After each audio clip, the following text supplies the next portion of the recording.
தம்பி தண்ணி தருவா தண்ணி எங்க தூர வீடுலாம் இல்லண்ணே, ரோட்ல நீங்க ரோட்ல சாப்பிட்டியா? சாப்பிடலையா? சாப்பாடு எடுத்து இருக்கணுமே, காசு இல்ல கையில. சாப்பிடுப்பா. மதுரை. ஏன் அங்கிருந்து வராங்க? சினிமா சான்ஸ் தேடி வந்தேன். போயிட்டே இந்த மாதிரி எத்தனை பேர் தேடி வரீங்க? வந்து நான் 6 மாசத்துக்கு 6 மாசம் ஆகுதா? 6 மாசம் ஏதோ கிடைச்சிடும், வாய்ப்பு கிடைச்சிடும். நான் ஏதோ பண்ணேன்.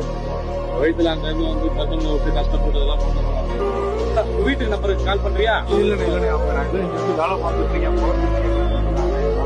சரி வேணா என் கடையில வேலை பாக்குறியா? கடையில வேலை பாருப்பா, நான் பாக்குறேன். டெய்லி ஒரு 200 சம்பளம் இருக்கிறேன், உங்களுக்கு சாப்பாடு தரேன், வீட்டுல பசங்க நல்லா உங்களுக்கு அதுக்கப்புறம் நீங்க ஷூட்டிங் ட்ரை பண்றது எப்படி? நான் சொல்லுங்க, நான் கால் 3 மணிக்கு 3 மணிக்கெல்லாம் முடியும். அதுக்கப்புறம் உங்க வேலையை பார்க்கணும். அந்த உங்களுக்கு ஹெல்ப் பண்றேன்.